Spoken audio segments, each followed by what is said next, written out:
Niya, Ang hindi ganun ang ano. Kasi nakikita ko dito sa May message. iba na parang Talagang galing sa ganun daw. Pangit kasi maganda. talaga. kaya nga kasi Pag po, Huwag na natin ang basahin nakita yung So, ibig sabihin, talagang mabigat. Parang daw galing sa ganito, hindi na binabanggit. Pero, hindi ko masisisi si Dr. Love kung sabihin niyang binaboy yun. No? Para sa akin guys, ayoko mag-ano si Dr. Love. Ano?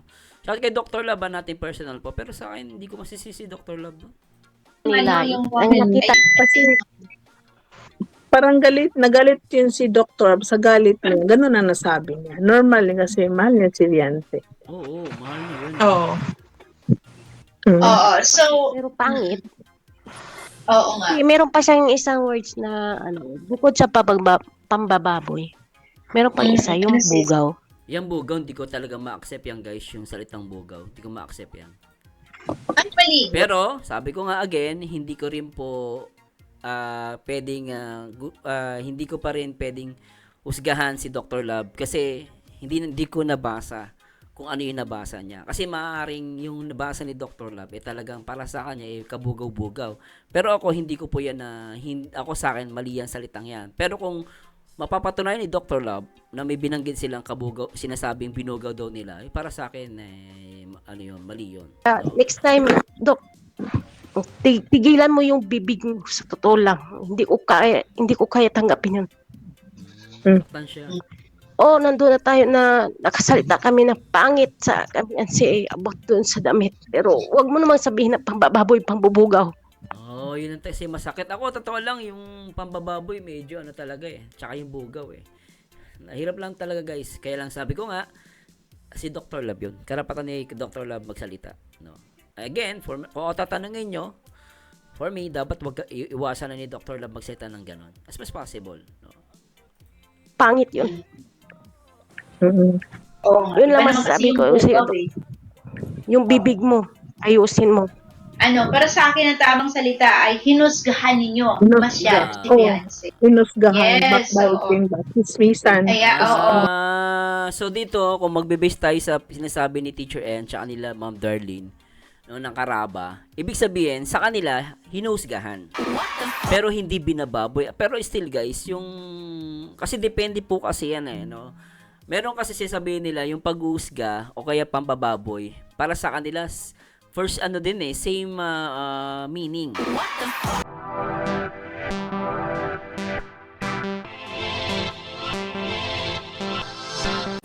Yun, at magandang gabi po sa inyo lahat. Magandang araw, tanghali, madaling araw, at hapon man sa iba't ibang dako ng mundo. Ito po naman ang paborito nyo reactor na nag-iisang Marzano TV 2.0.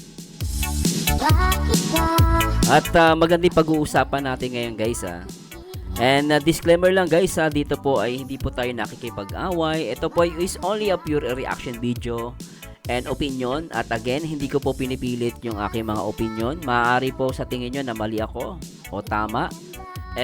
Nasa inyo po yun. So yung aking mga opinion po, no, theory, sarili ko lang po yun. And nasa inyo pa rin po ang pagpapasya kung sinong paniniwalaan ninyo. At ito na nga, i-react po natin yung interview ng Karaba. No? Nandito sila Ma'am Darlene, Teacher N, at kay Gandang Emmy at kay Ma'am Angie de Vera Vlog. Shoutout po sa inyo. At try po natin i-react ito. Ito ata yung founder ng Pepsi Marathon, no? Tama, no? Tapos it turns out humingi siya ng sorry.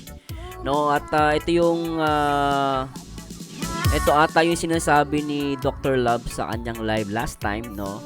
Na di umano si Kapodi daw ay member netong grupo na to. Pero it turns out hindi naman. No, inaano ni Dr. Love na si Kapodi daw ang kasamahan niya to, pero it turns out hindi naman pala. So, yun, at the same time, ito yung sinasabi nila na binaboy daw, no?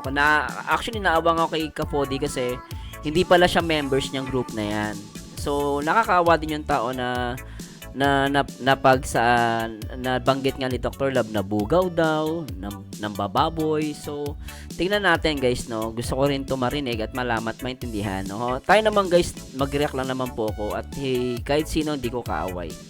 No, kung sa tingin niyo po mali, di mali po yung sinasabi ko. Nasa inyo po 'yon, no. At gusto ko lang din marinig at malaman sino ba itong Pepsi Marathoners, no? Bakit nila nasabi 'yon? And aalamin ko din guys kung binaboy pa talaga nila si Beyonce. Gusto ko kasi marinig ito guys para well-versed tayo at the same time hindi lang tayo nakikibalita at alam din natin totoo. And good thing humingi siya ng sorry dito sa interview ng Karaba. So anyway guys, hindi ko na papatagalin. Syempre bago tayo mag-start, shout po sa lahat ng mga viewers natin, yung mga active, yung mga silent viewers, at syempre yung mga bagong subscribers. At kung di ka naman nakapag-subscribe, subscribe ka na. At syempre shoutout po sa lahat ng mga kapwa OFW natin sa iba't ibang dako ng mundo, especially yung mga EDSI supporters, at syempre sa lahat ng mga solid kaligap. Ingat po kayo dyan. At the same time, shout muna natin lahat ng kaligap partners, reactor, at syempre sa pangunayan ni Kuya Bal Santos Matubang at Ed na syempre ang nag-iisang director, Kaligap Rob. So anyway guys, hindi ko na papatagalin at react na natin to. At ito, sino nga ba to? At may tanong po tayo dyan sa baba guys. Ang tanong natin dito sa baba is, ano ang masabi mo sa EDSI supporters na ito na di umano'y nabastos daw si Beyonce, dapat bang patawarin o hindi? So alamin natin to guys at tara simulan natin. Ba ang nangyari? Ano ba ang punot dulo ng lahat ng nangyari? Ang Sa pangalan GC niya po is si na- Hinawa Rizel. Okay. FC Marathon. Okay. Before po ako mag-start, magpakilala muna ako po.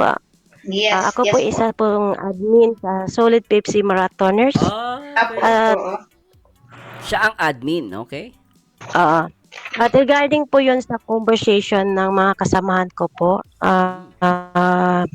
doon sa opinion nila sa damit ni Beyonce, Okay. Mhm. nimisama ni Dr. Love. So ito ay regarding sa damit ni Beyonce na minasama daw ni Dr. Love, which is sinasabi nga ni Dr. Love, binaboy daw si Beyonce. Okay, pakinggan natin. Sinabi ni Dr. Love na binaboy namin si Beyonce. Oh, ito nga yun, Ito nga yun, tama, no? Yun. Okay. Doon lang po ako umalma doon sa sinabi ni Dr. Love na binababoy. Wala, Okay. which is wala doon sa conversation. Naririnig Pero gusto ko marinig kung ano yung sinabi mo exact, no? Ano yung salitang ginamit nyo? niyo po ba ako? Yes, Oo, naririnig sige, namin. sige So, lang. paano Nakikinig kaya kami. sis? Oo. So, ang pagkakasabi kasi ni Sis Pepsi, doon lang ito ng punot dulo, yung damit ni Beyonce na inalmahan ni Doc Love. Opo. So, wala nang iba pa? So, wala nang yun iba? Yun po yung wala na po. Yun po yung link na conversation ng group chat sa GC namin na minasama ni Dr. Love. Nilik, may nagpasa, dating member namin, Yan. tapos pinasa niya sa, ewan ko saan niya pinasa, shout out tayo sa'yo sis. Kaya minsan mahirap yung may GC. Kaibigan mo ngayon, bukas kaaway mo na. Kaya mag-iingat po kayo sa mga GC, mga message nyo ha. Huwag kayong basta-basta magtitiwala. Ginawa mo. Okay. Salamat. Aha. At yun. At i-clarify ko lang din po na ang Solid 50 Marathonist ay hindi under ni Kapudi Patay. Mix Channel. Oh, so hindi siya under ni Kapodi. Ibig sabihin, may kasalanan si Dr. Love dito, nakakaawa naman si Ma'am Kapodi na lumalabas, kagrupo nyo hindi pala. O dapat si Dr. Love ay humingi ng tawad kay Kapodi. Ito guys, opinion ko lang, kay Dr. Love to, pero kasi kawawa naman, nilinaw niya, hindi member si Ma'am Kapodi ng grupo na ito. Kung ganun, humingi ng sorry dapat si Dr. Love kay Ma'am Kapodi, di ba? For the sake of peace. Yan lang po. Oo. Na-clear na din ni Kapudi yan kanina nung napanood ko yung na hindi naman talaga siya connected sa Pepsi Marathoner. So, meron din siyang Opo. sarili niyang community. Oo. So, malinaw na po Opo. yun. So, ayun, ito si Pepsi, So, sino ang nagpasa doon sa mga GC nung picture ni Vian? Paano nalaman ni Doc Love? Oo nga, Diba? parang naman. Kasi Anong picture? kung ang yung sinabi mo na inalmahan ni Dr. Love, yung damit ni Beyonce. Conversation po yun, Alin na- hindi po yung Alin na damit sis? hindi po yung picture. Convo daw yun, ma'am, convo. Hindi yung picture. Ano yun? Convo. Hindi po yung picture. Oo. Conversation Convo. po yun. Naghahang si sis. Sige, diretso at naandun kami. Okay, sige sis. At pag-usapan natin yan. Go on sis. Sa Kalinga May Falls, oo. isend ko sa Karaba itong sandali sis. Isend ko sa Karaba itong mga screenshot na pinarward ni Sir Gerardo. Go on sis, sis Febs. Go on sis Febs. Tuloy sis. Nakikinig po kami. Yun na po. Yun po, nag-opinion yung mga kasamahan ko doon sa GC, o doon sa damit. Oo. Pero wala naman po Oo. doon na words na binababoy namin si Beyonce.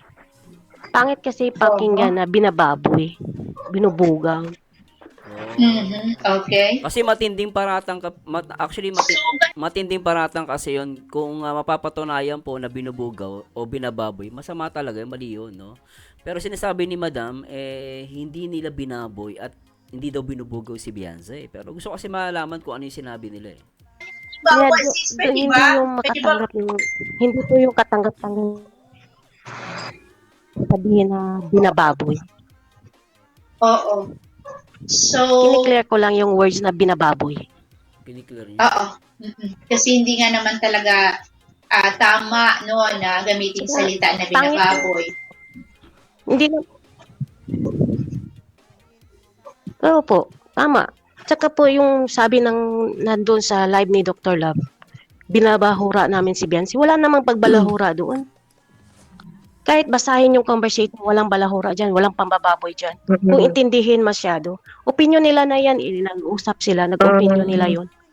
So, nagbigay sila ng opinion dun sa pananamit lang, hindi personal. Kasi kung pananamit lang, medyo mapapatawad ka dun kasi opinion nyo yun, di ba? Kunwari, may mga tao kasi hindi mahilig sa kulay red. May mga tao hindi mahilig sa kulay orange. May mga tao gusto nila sexy, meron naman gusto nila ayaw nila ng sexy. So talagang magkakaroon ng iba't ibang opinion dun sa pananamit ni Beyonce. Pero kung pananamit lang, para sa akin mapapatawad ko pa kayo. Pero kung may sinabi kayo doon na personalan, no, personal lalo sa ugali sa pagkatao ni Beyonce, para sa akin mali 'yon. Although hindi ko sinasabing mali pa rin na magsalita tayo ng hindi maganda kahit sa pananamit. Still, yung pananamit po, mali din na pupunan ka, no, na para mangutya. Pero kung pupunahin mo siya sa constructive, walang mali para sa akin. Pero depende kung paano nila i-deliver at ano yung mga words na ginamit nila. Magdedepende pa rin yan, guys, no? Pero tignan natin, tuloy natin. Damit lang naman. Actually, nabasa ko. Minisama Actually, nabasa ko. It sounds like binaboy ng it's not- kasamahan ko. it's not balahura. It sounds like backbiting someone. Yung chat na yan. Tingnan ko nga. O, nandiyan sa gista niya. Oo, sa totoo lang. Sa totoo lang, ma'am. Totoo, mas merong pangit na words. Pero hindi naman yun nga below the belt na tinira ng kasamahan ko si Beyonce. So, doon sa damit. So, sa damit lang talaga, tinira nyo, okay. Tapos, ito naman si Dr. Love, pangit na yung sinabi na binababoy namin si Beyonce. At sabihin na kami ay one-sided. Hindi kami one-sided. Iba rin ang binababoy actually. Iba rin ang words na binababoy. So, kasi dito, ang tamang word dito, kasi nabasa ko yung convo. Para sa akin, ang tamang salita ay hinusgahan ninyo masyado si Beyonce. Hinusgahan, Yes, backbiting, hismisan.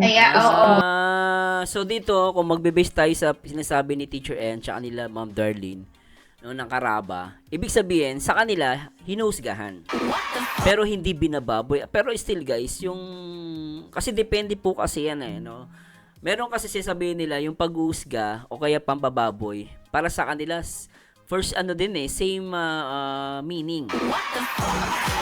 Kumbaga ganun Kasi depende po yan, no? Kasi ako hindi ko naman pwedeng sabihin na mali si Dr. Love, no? Kasi kung yun ang nabasa niya at yun ang tingin niya, opinion niya yun we're in hindi naman tayo, kumbaga democratic country tayo So, nasa kanilang definition yun. Iba-iba tayo ng definition dun sa sa nabasa. Pero dito, lumalabas kila Teacher N, hinusgahan. Kung hinusgahan, and then, maaari na, opinion ni Dr. Lab yun, na binaboy nyo siya. Para sa akin, hindi ko naman pwedeng sabihing mali din si Dr. Lab, no? Pero dito, sinasabi nyo, yung word na dapat gamitin ay hinusgahan. So, parang matindi pa rin, no? Kasi, di ba? Tapos parang that time pinagchismisan daw nila. So, sa word na hinusgahan, para sa akin, medyo mabigat din yun, ha? Pero tuloy na natin muna to. Nahusgahan dito na masyado si Beyonce. Sa Hinusgahan, no? So, kung hinusgahan, medyo para sa akin, mali yun. Nagbe-base lang po tayo sa video, kala Teacher N. conversation na ito. So, meron pa rin tayo nakikita dito ng pagkakamali talaga, sis Febs, ano? Meron. So, sorry ha, pero dito lang din tayo sa gitna. May pagkakamali talaga, sis, na nakita. Oo. Accept ko yan. Oo, kasi ako may nakita din talaga ako na masyadong nahusgahan si Beyonce dito. So, siguro, kasi iba-iba tayo, sis, no, ng opinion. Siguro si Dr. Lap, ganun siguro yung kanyang description ng Tama. panghuhusga sa kanya pagbababoy na. Oo. Kasi iba-iba yung paraan ng ating salita. Tama doon si Teacher N, agree ako dyan. Yan din yung pananaw ko. Pero dahil sa kayo ay isa ka ba doon sis sa nag-post din kay Beyonce or hindi? Oo. Go on sis. Wala akong pangalan dyan. Go on. Oo. In behalf of my team, on behalf sa team ko, ako ang papasok sa Karaba, aakyat sa Karaba to exclaim their side. Yan po. Okay. Okay sis. Okay. That's Hindi, for me, dapat yung nagsabi po, ang umakit dyan. No? Kasi, alam mo, hindi kasi lalabas parang abogado ka dyan, madam. Pero dapat, kung sino yung nagkamali, sino dapat siya ang umakyat. Kung alam nyo, mama, totoo lang, ito sa lahat ng mga Pepsi Marathoners, love ko kayo guys, nothing personal po ito. Alam mo, maganda yung pag-akit ni madam no? Umakit siya dyan para ipakita na, ano siya, na sincere siya. Kasi once na umakit ka, nagsalita ka dyan, para sa akin, okay po yan. Kaya nga lang, kung sino yung nagkamali, dapat siya yung umakyat. Siya yung mag-explain. Kasi kung si madam ang mag-explain, para sa akin, parang kulang pa rin. At, kumbaga parang, alam mo yun, nagsalita ka ng, base nga kala Teacher N, ng salitang panghusga kay Beyonce sa pananamit, no? I don't know kung ano man yun. Pero kung lumalabas ng hinusgahan nyo, pinagchismisan nyo, dapat yung nagsabi, dapat umakit siya dyan. Siya ang dapat umakit dyan. Although siguro, hindi ko alam din po yung reason niya, bakit siya umakyat. Pero para sa akin, no, mas matutuwa ako na siya yung umakyat dyan. Mas maramdam ko na sincere talaga yung paghingi ng sorry. Kasi simple lang naman yan Kung sa tingin mo mali, no, nabigla ka sa sinabi mo, ikaw na magsabi, nagkamali ka, and then that's it. No, pero lumalabas kasi parang sa admin nila sinabi lang, admin yung nag-explain. So, kung siya mag-explain, pwede naman, kaya lang sa akin kasi kulang. No? At hindi niya rin madidepensa yung sarili niya. Sana yung nagkamali yung makyat. Anyway guys, comment ko lang po yun and nasa inyo po yun kung agree kayo sa akin. Shout po sa mga Pepsi Marathoners, huwag kayo magtampo guys pero kasi sa akin, gusto ko lang talaga na kung sino yung nagkamali, siya mag-explain, hindi yung ibang tao, di ba? great. So, ayun. Anong ginawa mo sis nung nabasa mo to? Conversation nila. What did you do? Ako po sa totoo lang. Nagtaka lang po ako kasi sabi ko, paano nalabas yan? Tapos, kung sino nag-send. Okay. Ganon, sis. Kailangan Tapos, yun, oo. nung sinabi ni Ilan? Dr. Lab, Ilang kayo sa loob dito sa GC? Ano po? sis? Ilang sige, kayo go on po, member? ma'am. Ilang kayo na member? Ano lang po kami dyan? Saglit lang Kasi yung iba dyan is double account Double Estimate mo. 20 plus, ganun. 20. 20 plus, alam nyo mama, sa may mga GC, huwag nyo po payagan yung may double account. Mas nakakatakot po yung may double account. Para sa akin po, for your security din, sa lahat ng may mga GC, huwag kayo pumayag na may dalawang account. Huwag po kayo pumayag. I-delete nyo po yung isa. Dapat isa lang. For your safety rin. No? At the same time, alam mo madam, hindi naman ang issue dito, sino naglabas ng usapan ninyo. Ang issue dito ma'am, bakit? Kasi, meron kayong GC, bakit nahayaan na mag-usap ng ganon? Sana, as admin, sana pinigilan nyo po yon. Ngayon, kasi, minsan kasi, yung sasabihin na Sir Marzano, di ba opinion lang naman, wala masama sa opinion. Yes, tama ka doon.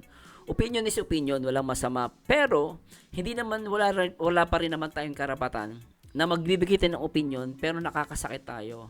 No, ako sa akin kasi kung ang problema lang nila yung pananamit ni Beyonce, walang problema yun. Kaya lang, syempre dapat, to the point na mag-suggest lang kayo, mag-opinion kayo, pero pag alam nyo naman nakaka-offend, itigil nyo na. No? As a admin, dapat, pag medyo napuputakte na o napupulutan na, kahit naman sino, pag pinulutan sa GC, masakit po yun eh.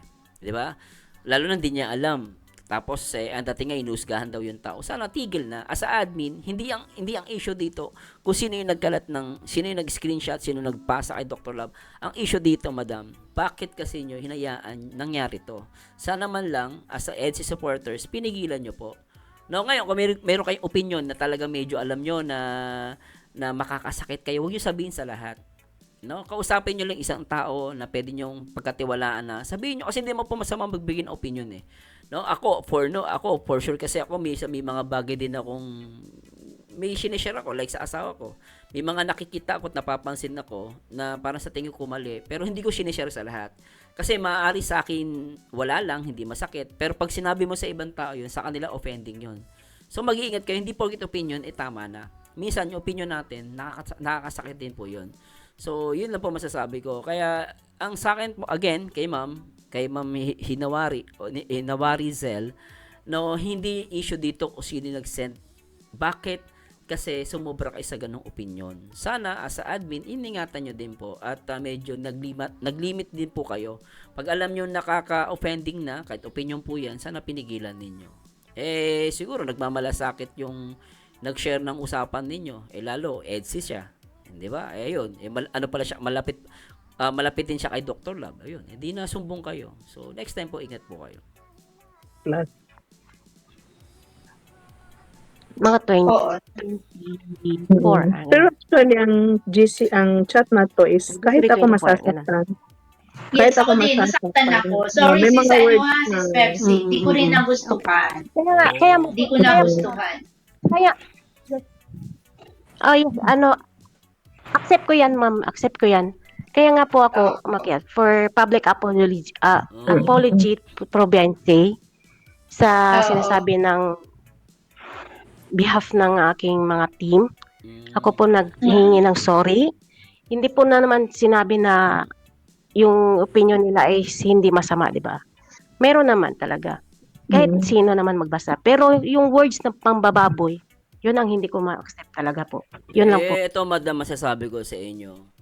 Yun po yung consequence sa actions natin. Ngayon, kung sasabihin ni Dr. Love, binaboy nyo siya, yun po yung na-feel niya. Yun po yung degree na naramdaman niya. For me, kung sa tingin ninyo, at aminado naman si madam, na aminado siya, na may mali din talaga silang sinabi, and then, so, wala kang dapat ikasakit. Kasi, yun ang opinion ni Dr. Love. Binaboy nyo si Beyonce eh. Pero ang matindi rin talaga sa akin, yun nakukuha yung bugaw. Dapat patunayan. Pero yung salitang binaboy, para kay Dr. Love, ganun opinion niya. Hindi ko pwedeng kontrahin yun eh. Opinion niya yun eh. 'Di ba? Hindi mo kasi man pwedeng sabihin na, kasi dapat di kami salita ng binaboy eh. Kaya lang, yun yung naging consequence ng sinabi nyo kay Beyonce. Siyempre, si Dr. Love, talagang siya kay Beyonce, very protective yan kay Beyonce. Kahit naman sino, guys. Kahit nga yung tatay eh.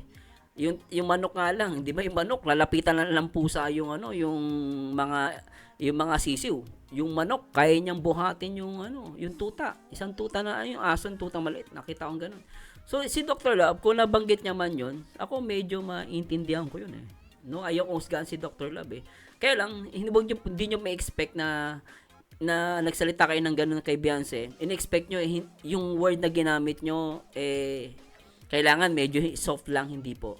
Hindi po. Ako talagang, i-accept natin na nagkulang tayo. Hindi natin pwedeng mapili si Dr. Love. Kung yun ang tingin niya, binaboy nyo si Beyonce, wala akong magagawa doon. Yun po yung opinion niya. No? Pero syempre ma'am, salamat din kay Ma'am Hinawari na talagang lumapit siya. Pero sana yung nagsabi, sana lahat kayo dapat umakyat diyan. Di ba? Para sa akin, para matapos na, at least na maramdaman ng ibang mga viewers na sincere talaga. Pero dahil nga siya ang admin, siya lang yung umakyat. Pero ang ano lang dyan, bitin ako kasi parang siya lang yung nag-i-explain. Hindi malinaw yung explanation niya para sa akin. Akin lang po ito. And salamat Ma'am Hinawari, huwag ka magtampo sa akin. Oo. Hindi naman talaga binaboy, kundi nahusgahan si Beyonce. Siya na Parang ganun din yun eh. Hinisgahan tsaka binaboy para sa akin. Kasi unang-una pinag-usapan sa loob ng GC na walang kalaban-laban eh. Yeah. Para sa akin guys, akin lang po ito. Baka mali po ako. Pero yun, comment ko lang po yun. husgahan sa ano na to. Kasi actually, sa totoo lang, dahil wala kayo doon sa Kalingap Ball, kami ang nandun. We were there, si Darlene, me and si Ganayemi, and Beyonce was so beautiful, so pretty. Napakaganda po at kung titingnan mo, hindi siya, kung titingnan mo, siya yung tipo ng bata na hindi mo, di ba may bata na para bang masagwa tignan, tapos yung kabastos-bastos. Pero si Beyonce, kahit ganun, yung suot niya na napakaganda, na medyo mababa yung palda niya talaga, pero nananatili pa rin siyang decenteng tignan. Na, kasi may mga ganyan eh, may mga tao ayaw na sexy. May mga tao gusto Maria Clara ang damit. Ako kasi, sexy man yan o Maria Clara ang damit, as long as bagay sa kanya, nadadala niya, walang problema yun. Pagalang-galang, sa personal po, sa actual na nakikita mo talaga si Beyonce. Totoo po yun. Hindi po ako gumagawa lang ng kwento dahil support kami kay Beyonce. Pero yun po talaga ang totoo. Maganda po si Beyonce. Nung, alam ko, kahit nagpunta po din ako sa diet, maganda po yung damit niya. Lalo yung birthday niya, tsaka yung Kalingap Ball. Maganda si Beyonce. Kami, nakita namin siya. Yung damit niya pala sa Christmas ball ito. Yes, yung mababa, yung kulay pula. Yung kulay pula. Ay, bagay. Ganda nga kayo ni Beyonce doon. Ganda po ni Beyonce doon. May picture pa nga ako dito sa phone ko. Kaya nga sa kanya, hindi siya yung titingnan mo na bastos. Yes, hindi. Kasi nila, Hindi ganun ang Kasi nakikita ko dito sa... May iba na parang galing sa ganun daw. Pangit kasi talaga. kaya nga, kasi Huwag po, na natin ang basahin nakita So, ibig sabihin, talagang mabigat. Parang daw galing sa ganito, hindi na binabanggit. Pero, hindi ko masisisi si Dr. Love kung sabihin niyang binaboy yun. No? Para sa akin guys, ayoko mag-ano si Dr. Love. Ano? Sa kay Dr. Love, natin personal po. Pero sa akin, hindi ko masisisi si Dr. Love. No? nila, yung ang nakita, Kasi parang nagalit yun si Doktor sa galit niya. Ganun na nasabi niya. Normal kasi mahal niya si Beyonce. Oo, mahal na yun. Oo. Oo, so, pero pangit. oo nga. Meron pa siyang isang words na, bukod sa pambababoy, meron pa isa, yung bugaw. Yung bugaw, hindi ko talaga ma-accept yan guys, yung salitang bugaw. Hindi ko ma-accept yan. Actually, Pero, sabi ko nga again, hindi ko rin po pwedeng, hindi ko pa rin pwedeng husgahan si Dr. Love kasi hindi ko nabasa kung ano yung nabasa niya. Kasi maaaring yung nabasa ni Dr. Love, talagang para sa kanya, kabugaw-bugaw. Pero ako, hindi ko po yan ako sa akin, mali yan salitang yan. Pero kung mapapatunayan ni Dr. Love na may binanggit silang kabugaw, sinasabing binugaw daw nila, para sa akin, mali yun, no? Pero kung sa tingin nila naman na yung salitang hindi naman nila binubogo si Beyonce, para sa akin may rights din naman sila. Kasi hindi ko pa kasi nakikita yung conversation, yung pinaka-convo. Kung nabasa yung convo, siguro bigay ako ng opinion na talagang masasabi ko na may mali si Dr. Love. Kailan hindi ko pwedeng sabihin si Dr. Love hindi siya mali. Hindi ko rin pwedeng sabihin tama siya. Kasi hindi ko alam yung sinabi. No, pero sinasabi nila, sinasabi nila inusgahan daw. yung bugaw, walang bugaw dito. Oo. Walang bugaw dito tayo makikita sa... Damit ang pinag-uusapan, hindi na yung pagkatao, yung ganon. O kaya nga, Ayun, sis, pwede i-off mo yung yung... pambababoy sis, sa bugaw. sa Pangit, device. pangit. Parang ito ata yung guys, kung naalala nyo, yan na po. Ito yung damit ni Beyonce ba? Ito yun punta kami sa So, yun ata yung sinasabi nila. Maganda naman po yung damit ni Beyonce rito. Ganda ako sa kanya rito. Nagpipidback. Oo nga. Nag-feedback. Ano po? Ayun. Ang kabataan Lalo na- ngayon, maski anong isuot, basta alam naman nila kung Oo. ano yung okasyon na papuntahan. Alam nila, ang Oo. kabataan ngayon, go. Yung bang kung, siyempre tayo fashionable kasi na. mga may Terno edad na, Iba ng parang, generation na yun. oo, iba na ngayon. Kaya, Okay lang naman yun as long as na kaya Kaya mong nga. dalhin yung sarili Oo, mo. tama. Diba? Napapanatili pa rin yung pagka-decente mo. Tama. Na, di ba? So, para sa akin, napakaganda ni Beyonce that night. So, hindi natin, di ba? Hindi ako nakikitaan siya na, ay, ano ba yung damit ni Beyonce? Hindi, no, nakita ko nga, wow! Ganon. Saan guys, maganda si Beyonce nun. Maganda siya doon. Mag-message ka kay Beyonce. nandito Kaya daw Hindi pala niya po. narinig. Nandito na si Beyonce. Oo. Dito po si Beyonce. Saan dito? Hindi ko makita. Tulong. Para madyakitan. Ayan. Ulitin mo para marinig ulit ni Fiancé yung pag-sorry mo. Para hindi na siya mag-reply na mahaba-haba. Hanapin ko si Fiancé.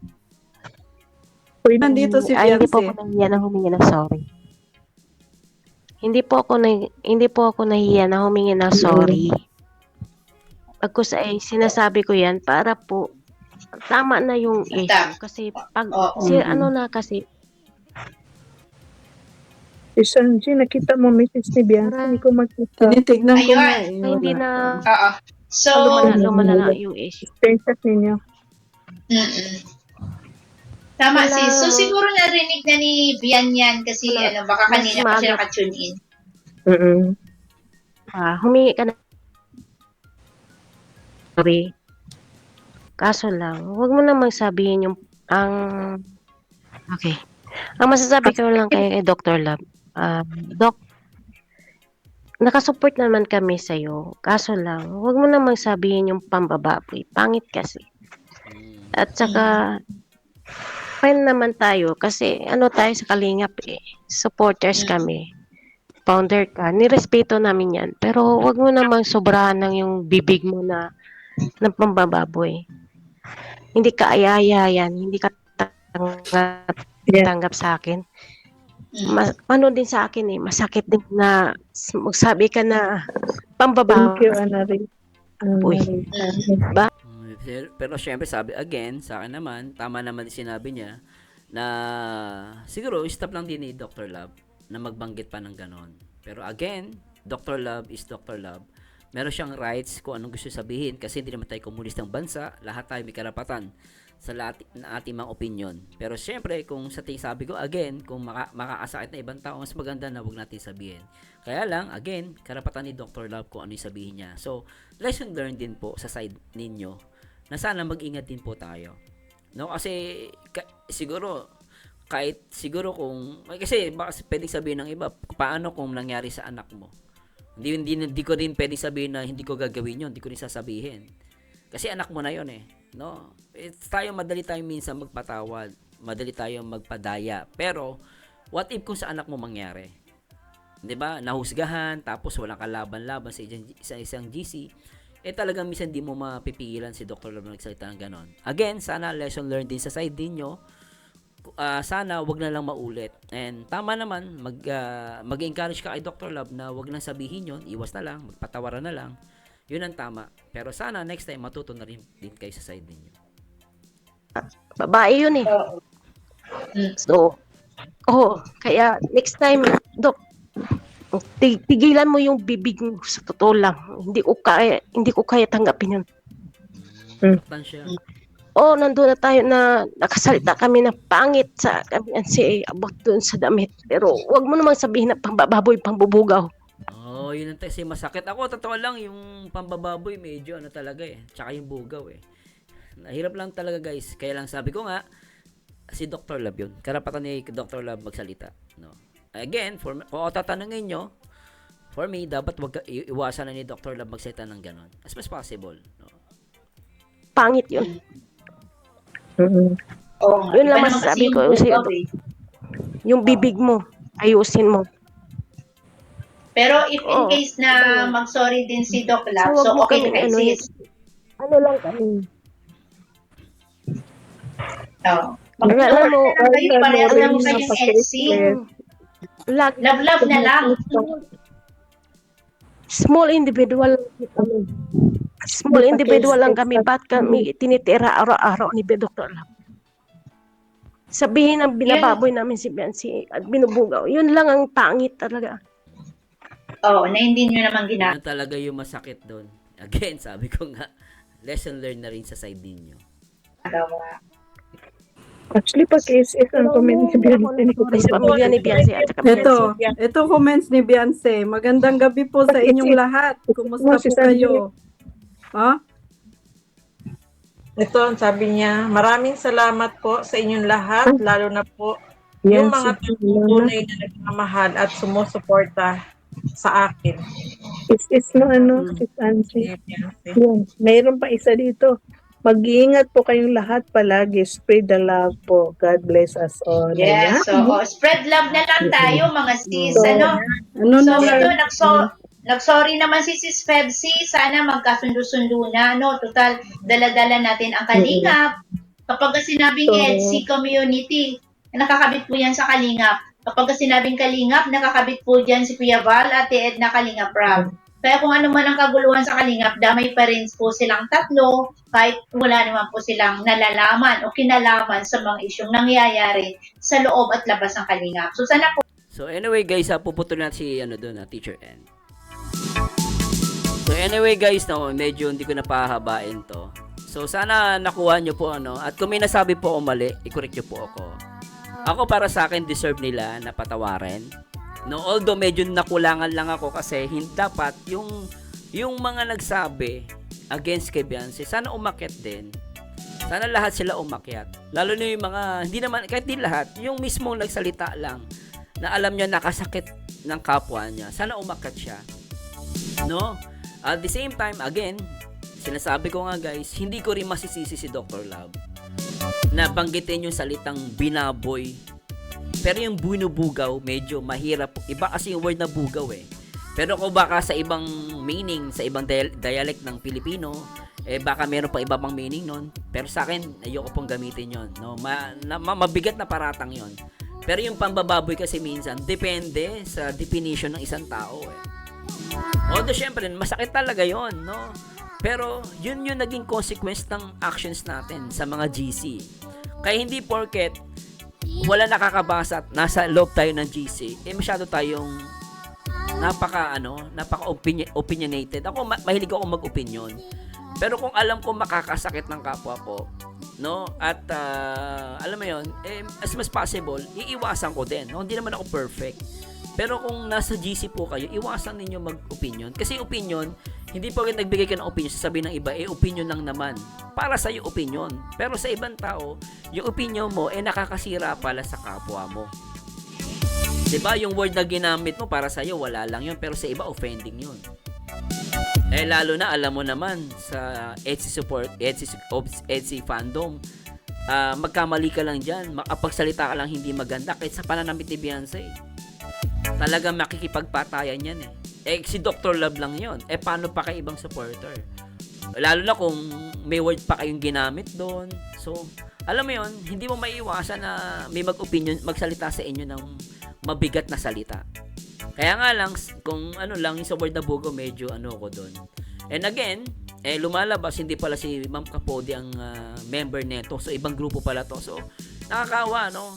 Kasi yun lang naman ang problema kay Dr. Love. Minsan kasi nagpaparatang siya na hindi niya bine-verify. Sana humingi rin siya ng tawad kay Ma'am Capodi para matapos na issue. At the same time, sana sa lahat ng may mga GC ngayon, sana magsilbing aral po sa inyo ito. Hindi po lahat ng tao na makakabasa ng usapan ninyo, makakatanggap din kayo ng respeto. Hindi po. Ang respeto, ina-earn yan. So, kung sa tingin ng iba, na disrespect nyo isang tao, so, hindi kayo pwede mag-expect na maganda rin ang balik sa inyo. Sometimes talagang worse, mas matindi pa ang sasabihin sa inyo. Ganun talaga consequence ng social media. Pero syempre, again, wala naman tayong karapatan din na manakit o magsalita ng masakit sa iba. Kasi sabi nga nila, yung masama, gantihan natin ng mabuti. Alam mo na masama sinabi, masama din ang sasabihin mo. So, hindi siya nakakatulong, nagiging worse pa. No? Sana yun ang iwasan ni Dr. Love. Alam ko, meron tayong karapatan, pero yung karapatan na yun, ibinigay ng Diyos, ibinigay ng Diyos yung karapatan na yun, hindi para umabuso. Kung sa tingin natin, sila masama tayo, gantihan natin na mabuti yung taong naagawa sa atin na masama. Ganun lang po yun. At sana matapos na po itong issue na to, napag-react lang po ako para maintindihan ng mga viewers din natin na mag-iingat po tayo sa mga GC. Ngayon, kung gusto nyo mag-opinion, wag po sa GC. Siguro sa taong mapagkakatiwalaan ninyo. Kasi hindi lahat, ngayon, kaibigan mo, bukas kaaway mo na. And then, nakakatakot lang, nagbigay ka na ng mga gusto mong sabihin, later on, ikakalat yun. I-chismis ka, yun ang masakit. So, sana lesson learned po sa iba, and sana po sa lahat ng mga supporters ay patuloy yung supportan si Beyonce at si Papa Eds. At ito po, ang paborito yung reactor na nag-isang baliw, pero nakakaliw. At please comment down below guys. At let me know kung ano po masabi nyo sa issue na to. Para sa akin, patawarin po natin kasi humingi na siya ng sorry. Nasa inyo po kung papatawarin nyo o hindi. Kasi tao rin naman po ako na nagkakamali. Nasa inyo po yan. Hindi ko kayo pipilitin. Kaya gusto ko marinig kung ano masabi nyo guys. Patawarin ba natin o hindi? Pero sa akin, patawarin po natin. Kasi ang tao ay nagkakamali. At sana matuto na si Ma'am Hinawari Zel sa nangyari. And ingat po kayo sa mga Pepsi Marathoners. And syempre, shout kay Dr. Love. And sana magkausap kayo personally at maayos nyo ito. Sana hindi na po maulit to. Anyway, ito po pabito nyo rin ako nag-iisang baliw. Nakakaliw, nag-iisang Marzano TV 2.0. And to God be the glory. Paalam po.